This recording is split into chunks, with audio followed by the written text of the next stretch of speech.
Hello, good to see you again. I'm actually going to talk to you today about the interesting facts that I found about the dairy industry. The first thing that I'm going to talk to you about is the pasteurization. So when I talk to people about what they're actually eating or drinking, they always say, oh, well, it's pasteurized. Well, newsflash, pasteurization is only a filtration process. And the one interesting fact that I found about that is there's actually one eyedropper of pus in every glass of milk.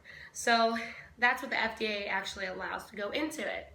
The second thing is just a really cool, interesting fact that I found off of Forks Over Knives. It's a documentary, and they said in 1902 there was about 294 pounds of dairy ingested annually. And then it's actually risen. So the fact that they gave was in 2002, there was about 605 pounds of dairy ingested annually. So if you think about it, not only is the amount of dairy we're consuming growing, but so is our population. Even in that documentary, it said out of 1 in 4 children in America 4 years old, there's actually one child that is obese. So out of between 4 children, every one is actually obese in America today. So let's talk about the reason why people are addicted. So I have a bunch of vegetarian friends that are always like, oh, I can't give up my cheese. And I'm like, why is this? So I started researching and I found out that there is this thing in the mother's milk. It's called casomorphine. So what that is actually there for is to keep that baby calf actually close to the mother, so it keeps suckling on the milk. So it gives more of a relief for the mother cow. And of course, like we talked about the pasteurization, that it's not filtered out. So we are addicted to milk and cheese. So it's crazy. I'm like, what more does the dairy industry want than for us to be addicted to their products? So the last thing that I want to talk about is more of like a common sense type of thing. Is it takes a baby calf to be a big cow in about 6 months, and that's what we're ingesting in our body. So the real question comes around is, what do you think is going to happen to us if it makes the baby calf to a cow? So yes, the answer is we're going to get bigger. So take these facts, learn about what you're actually eating, and if you get rid of the dairy in your diet, maybe you'll see some positive results. Alright, so about the dairy industry. So we know we're addicted to their products now. We know that there's pus in it. We understand that the pasteurization is only a filtration process. And we understand that it is actually meant for a baby calf to grow into a big cow and not for our bodies. But just to play devil's advocate here, what everyone always tells me is, oh, I drink my milk for calcium and to build strong bones. So I wanted to research a couple things about that.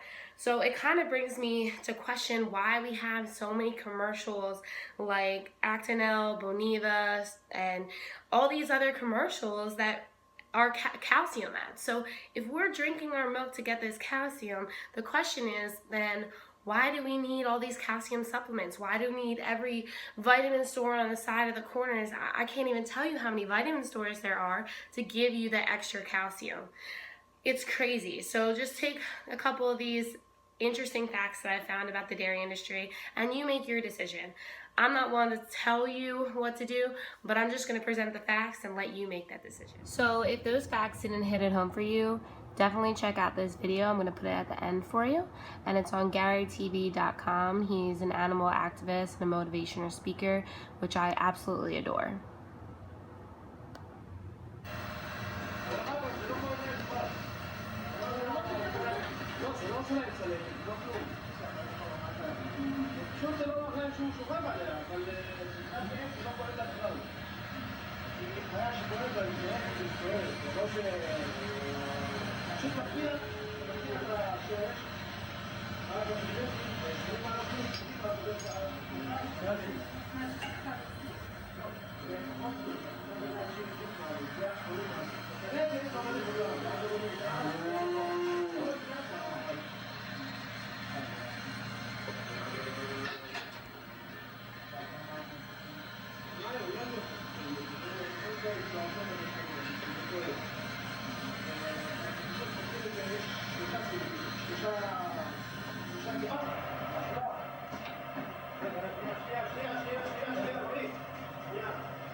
פשוט תגיד, תסמוך זה מה זה, נכנס לתוך... אז למה אתה לא עושה רק עם זה? כי הקניים גדולות, אלה קניים גדולות שעוד אפשר לעשות אותם. מה שנכנס לתוך הקונוס. לא יכול. לא יודע לך. אבל רק עזוב את זה. אבל צבע שנייה? אז זה המכשיר הזה, לא עשיתי את זה. צבע שנייה אתה?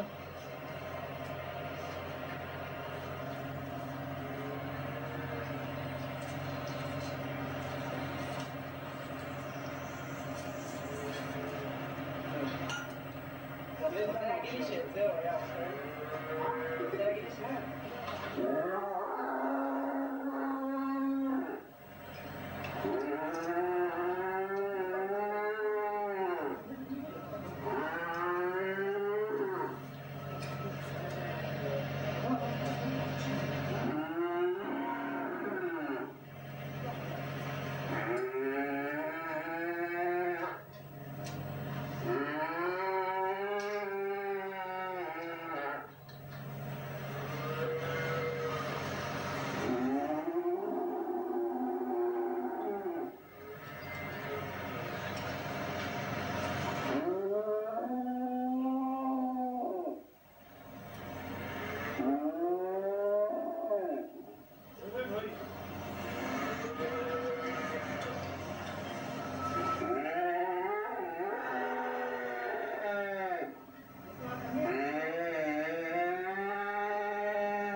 יש לנו כאן משהו יותר.